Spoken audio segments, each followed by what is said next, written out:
जय माँ आदि शक्ति, जय माँ जगत जननी, जय माँ जगदम्बा। आज आप सभी लोगों के सन्मुख में पुनः उपस्थित हूँ माता बगलामुखी के प्रत्यंगिरा कवच को लेकर के। माता बगलामुखी का प्रत्यंगिरा कवच इतना प्रचंड है, इतना उग्र है कि ये आपके शत्रु मंडल को भस्म कर देता है। माता जगत जननी पीताम्बरा बगलामुखी का यह प्रत्यंगिरा कवच अमोघ अस्त्र है, हर प्रकार के बड़े से बड़े संकट को नाश करने में। कहा जाता है कि इसके प्रभाव से वायु भी स्थिर हो जाती है। शत्रु कितना ही प्रबल क्यों न हो, कितना ही श्री संपन्न हो, शत्रु अगर शत्रु है, वह आपके लिए नासूर बन चुका है, तो उस शत्रु का भी नाश हो जाता है। उसका इस कवच के पाठ से सहज ही स्तंभन, मारण, उच्चाटन, विद्वेषण संभव है। माता प्रत्यंगिरा सभी दुष्टों का नाश करने वाली, समस्त दुखों को हरने वाली, पापों का भक्षण करने वाली, जो भी इनकी शरणागति लेता है उसकी रक्षा करने वाली, धर्म अर्थ काम मोक्ष प्रदान करने वाली, साथ ही हर प्रकार के ग्रह दोषों को दूर करने वाली हैं। जो भी जप करता, जो भी साधक माता पीताम्बरा के इस प्रत्यंगिरा कवच का तीनों समय पाठ करता है, या एक ही समय में मन को स्थिर चित्त करके भक्ति भाव के साथ पाठ करता है, उसके लिए इस धरातल पे कुछ भी असंभव नहीं। वह जिन जिन कल्पनाओं को मनः चिंतन करता है, उसकी वह कामना माता पीताम्बरा पूर्ण कर देती हैं। इसके विषय में ये भी कहा गया है कि माता बगलामुखी के प्रत्यंगिरा कवच का साधक जो इसका नित्य जप करता है, अगर वह किसी को अपनी तिरछी दृष्टि से भरपूर देख ले अथवा हाथ से किसी को छू भर दे, तो वह उसके विपरीत नहीं जा सकता। इतनी महिमा है इस बगलामुखी प्रत्यंगिरा कवच की। इस दुर्लभ कवच के प्रभाव से शत्रु पराजित हो जाते हैं, उन्हें समाज में अपमान तिरस्कार प्राप्त होता है। वो कितने ही बड़े प्रभावशाली क्यों न हो, उनका प्रभाव माता नष्ट कर देती हैं। मैं आप लोगों को एक सच्ची घटना भी बतलाऊंगा। मेरे पास एक व्यक्ति आए हुए थे, उनकी पत्नी को उन्हीं के परिवार की कोई एक महिला किसी दुष्ट तांत्रिक के यहाँ जा करके, जब विवाह हो रहा था, जो व्यक्ति मेरे पास आए थे उनका जब विवाह हो रहा था, तो उसकी सिंदूर में अपने अंश से जन्मे एक लड़का और एक लड़की, जिसने ये भूत प्रेत करवाया था उस महिला के अंश से जन्मे थे। पहले इसने क्या किया कि वह नाजायज संतान था, प्रथम पुत्र, तो ये लज्जा के मारे उसका गला घोट के कुएं में फेंक दी थी। ये बात मुझे वह ब्रह्म जी ने ही बतलाया था, जब उन्हें हम देख रहे थे। हालांकि मुझे भी रोना आ गया, क्योंकि ऐसे लोगों का मैं कार्य करता नहीं, लेकिन विवशता थी, क्योंकि वो निर्दोष लोगों को सता रहे थे। वो कह के रो रहे थे और मुझसे भी बर्दाश्त नहीं हुआ, मेरे भी आंखों से आंसू आ गए। क्योंकि क्योंकि इस दुष्ट ने तो अपने शारीरिक सुख के लिए निष्कर्म कर लिया विवाह के पहले, और गर्भ को नाश किया इस बर्बरता के साथ, गला घोट करके कुएं में फेंकना। और वह ब्रह्म बना। ब्रह्म बनने के बाद उसने इसकी गर्भ में प्रथम कन्या को मारा, तो वह दोनों साथ में हुए। उसके बाद इसके घर में दिन पर दिन जितने वो सब युवा होते गए, उतनी ही परेशानियां इनके घर में बढ़ती चली गई, और स्थिति इतनी विकट हो गई कि जो निर्दोष पक्ष था, जिन्हें ये ज्ञात भी नहीं था कि क्या है ये सब, उसकी पत्नी उसके सिंदूर में जब मांग भरने का जो रस्म होता है, उसी दौरान इस महिला ने एक तांत्रिक के माध्यम से सुव्यवस्थित ढंग से सारे प्रेतों को वहां पे भिजवा दिया। अब उसके बाद सिंदूर में प्रेतों को भिजवाने के बाद 1 वर्ष के बाद इसके घर में इसी की पत्नी, जिसके ऊपर सिंदूर में प्रेत किया गया था, वो 1 वर्ष के बाद वही झूमना, खेलना, चिल्लाना, रोना शुरू की। दवा कराया अच्छे अच्छे जगह, बात उससे बनी नहीं, और वही क्रम, जब तक दवा चलता था तो बस सोती थी, और उठने के बाद फिर वही काम। तो डॉक्टरों ने कहा कि भाई अब बराबर यही चीज़ चल रहा है यार, तो हम भी क्या करें, जाओ अपना कहीं कुछ दिखवा लो अतिरिक्त में। दिखवाते ही आराम लग गया। अब इसमें प्रयोग हुआ माता बगलामुखी के प्रत्यंगिरा कवच का। यह प्रत्यंगिरा कवच इतना प्रचंड है कि शत्रुओं का हाड़ मांस सब नष्ट कर देता है, उनकी खैर नहीं, ये आप जान लीजिए। इसका प्रयोग अगर कोई बार बार आपके ऊपर तांत्रिक बन रहा है, मांत्रिक बन रहा है, कुछ न कुछ लगा हुआ है आपको परेशान करने के लिए, बार बार कुछ न कुछ आपके ऊपर भेजता रहता है अपने भूत बैताल प्रेतों के माध्यम से, उनकी मृत्यु हो जाएगी। हाँ, मृत्यु हो जाएगी। और हुआ, ये मैं आपको बतला दे रहा हूं। उस स्त्री ने, जिसने इन निर्दोषों के ऊपर किसी तांत्रिक के माध्यम से यह गंदा कर्म करवाया था, मैंने उन्हें माता बगलामुखी के प्रत्यंगिरा कवच का पाठ करने के लिए बोला, और मैंने ये भी कहा था कि तुम शत्रु के विनाश की भावना मत रखना। माता पीताम्बरा की शरणागति लेने मात्र से माता तुम्हारी प्रत्येक दुख सुख को ध्यान में रखती है, बच्चे जैसा प्यार करती है, तो तुम पवित्र भाव से केवल माँ के हो जाओ। मैंने यही उन्हें निर्देश दिया। अब स्थिति क्या हुई भाई, पहले तो जब ये जब करना शुरू किया तो इसकी पत्नी के अंदर और वेग आता था, खूब गाली बकना, चिल्लाना और मारने के लिए टूट पड़ना, लेकिन हिम्मत ही था। उसने कहा नहीं नहीं, जब 17 साल तुमने मेरा चौपट किया है तो भाई तुमको भी हम अब नाश कर ही देंगे। आत्मबल से बड़ा कोई बल होता नहीं। लगभग 3 महीने तक लगातार इस प्रत्यंगिरा कवच का उसने सुबह दोपहर शाम नित्य 5-5 बार पाठ करता था, वो सरसों के तेल का दीपक जला के। फिर उसके बाद इस कवच का उसने पाठ किया, चमत्कारिक लाभ हुआ। जो भूत प्रेत कराने वाले महाराज जी थे, उनका यूरिन रुक गया एकदम, मतलब परेशान, हॉस्पिटल चले गए और किसी प्रकार से वो बच गए और स्वस्थ भी हुए, लेकिन उनके पास की सारी तांत्रिक शक्तियां नष्ट हो गई। अब वो अपने घर में एक पागल की भांति, जैसे कोई पागल रहता है बेड़ी में हथकड़ी में बांधा हुआ, वैसे रहते हैं। अब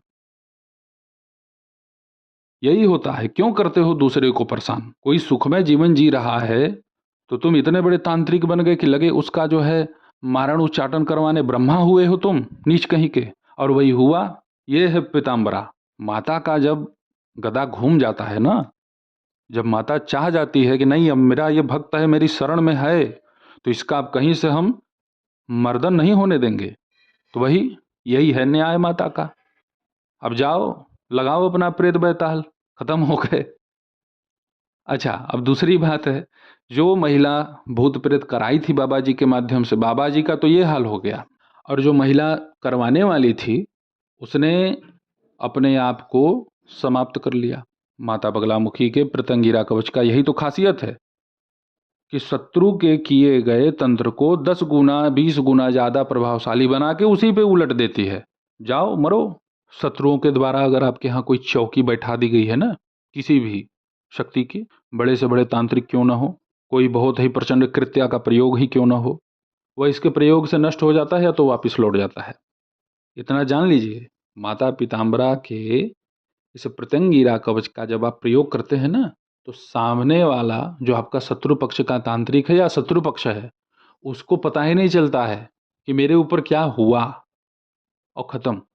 और ये प्रयोग तभी करना चाहिए जब पानी सिर के ऊपर हो जाए।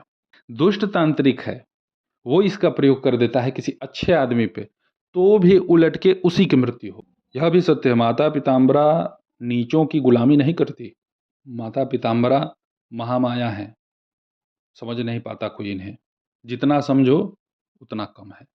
माता पीताम्बरा के इस प्रत्यंगिरा कवच को आप कम से कम प्रतिदिन 21 पाठ करें, अथवा संकल्प लेकर के आप इसका 1100 पाठ पूरा कर सकते हैं। एक दिन में 21 पाठ करना आपके लिए ठीक ही होगा, क्योंकि गृहस्थ व्यक्ति हैं, कुछ न कुछ काम होगा, तो अपना कार्य भी तो करना है, केवल बैठ करके माला मंत्र जपना भी उचित नहीं है। माता की शरणागति लेने से माता आपकी रक्षा सुरक्षा करती है। माता बगलामुखी के इस प्रत्यंगिरा कवच को आप सभी लोगों की सुविधा के लिए मैं डिस्क्रिप्शन में उपलब्ध करा दूंगा। इसमें जो शिव भैरव पार्वती जो उवाच हैं, उसको आपको कुछ नहीं करना है, वह इसके विषय में चर्चाएं हैं कवच के, उससे मतलब नहीं है। विनियोग आप ऐसे कर लीजिएगा। ओम अस्य श्री बगला प्रत्यंगिरा मंत्रस्य नारदः ऋषिस्त्रिष्टुप छंदः प्रत्यंगिरा देवता ह्लीं बीजम होम शक्ति ह्रीं कीलकम ह्लीं ह्लीं ह्लीं ह्लीं ह्लीं प्रत्यंगिरा मम सर्वशत्रु विनाशे विनियोगः। कहीं कहीं इसमें हीलिंग का 4 बार प्रयोग है, इसमें आप 5 ही प्रयोग करें हीलिंग के। माता के इस कवच का पाठ करने के पहले आपको एक मंत्र का जप करना होता है, कम से कम 108 बार। उसे मैं आप सभी लोगों के सामने प्रस्तुत कर देता हूँ, उसे भी आप सुन लें। ओम प्रत्यंगिरायै नमः। प्रत्यंगिरे सकल कामान साधय मम रक्षाम कुरु कुरु सर्वान शत्रून खादय खादय मारय मारय घातय घातय। ओम ह्रीं फट स्वाहा। इसे एक माला आपको जप करना है। उसके बाद पाठ आपका प्रारंभ होगा। ध्यान स्वरूप सबसे पहले आप माता पिताम्बरा के इन महाशक्तियों का ध्यान अवश्य करें। कैसे? ओम भ्रामरी स्तंभनी देवी क्षोभणी मोहिनी तथा संहारिणी द्रामणी च जृंभिणी रौद्ररूपिणी इत्यष्टौ शक्तयो देवी शत्रुपक्षे नियोजिता धार्येत कंठदेशे च सर्वशत्रु विनाशिनी। यह माता की 8 शक्तियां हैं जो शत्रुओं का नियंत्रण करती हैं, जो शत्रुओं से आपकी रक्षा भी करती हैं। इसे अपने कंठ में धारण करने से आपके सभी प्रकार के शत्रुओं का विनाश हो जाता है। अब कवच का पाठ जो है यहीं से प्रारंभ होगा। ओम ह्रीं भ्रामरे सर्वशत्रून् भ्रामय भ्रामय ओम ह्रीं स्वाहा। ओम ह्रीं स्तंभनी मम शत्रून् स्तंभय स्तंभय ओम ह्रीं स्वाहा। ओम ह्रीं क्षोभणे मम शत्रून् क्षोभय क्षोभय ओम ह्रीं स्वाहा। ओम ह्रीं मोहिनी मम शत्रून् मोहय मोहय ओम ह्रीं स्वाहा। ओम ह्रीं संहारिणी मम शत्रून् संहारय संहारय ओम ह्रीं स्वाहा। ओम ह्रीं द्राविणी मम शत्रून् द्रावय द्रावय ओम ह्रीं स्वाहा। ओम ह्रीं जृंभणी मम शत्रून् जृंभय जृंभय ओम ह्रीं स्वाहा। ओम ह्रीं रौद्रे मम शत्रून् संतापय संतापय ओम ह्रीं स्वाहा। इयम विद्या महाविद्या सर्वशत्रु निवारणी धारिता साधकेन्द्रेण शत्रून् सर्वान् विनाशयेत। त्रिसन्ध्यमेकसन्ध्यं वा यः पठेत् स्थिरमानसः न तस्य दुर्लभं लोके कल्पवृक्ष इव स्थितः। यम यम स्पृशति हस्तेन यम यम पश्यति चक्षुषा स एव दासतां याति सारात् सारमिमं मनुम्। इयम विद्या महाविद्या सर्वशत्रु निवारणी से इसका फलश्रुति का निर्धारण हो जाता है। इसे बार बार आपको बोलने की आवश्यकता नहीं। मूल जो पाठ आपको करना है वह केवल है ओम ह्रीं भ्रामरी सर्वशत्रून् भ्रामय भ्रामय ओम ह्रीं स्वाहा से लेकर के ओम ह्रीं रौद्री मम शत्रून् संतापय संतापय ओम ह्रीं स्वाहा। बहुत ही छोटा यह कवच है, बड़ा प्रभावशाली है। माँ की कृपा अगर आपके ऊपर हो जाए तो हो सकता है ये आप 21 पाठ ही नहीं, मुझे तो लगता है आप इसे एक बार में, एक ही दिन में 100 पाठ कर सकते हैं। बहुत छोटा है लेकिन यह है कि प्रभावशाली है। तो इसे आप जब भी अपने घर में पाठ करें, कुछ आसन पे पीला गमछा फैलाना है। ध्यान रखिएगा, एक जटायुक्त जलदार नारियल आपको लेना है, पीला कपड़ा हो उसमें उसे रखना है। एक मुट्ठी पीला चावल जिसे आप हल्दी से रंग सकते हैं, उसको उसमें डाल करके 101 रुपये उसमें डाल दीजिए। 36 गांठ हल्दी, 2 चुटकी काली तिल और 2 चुटकी पीली सरसों, उसे बांध करके अपने पूजा स्थान पे रख दें।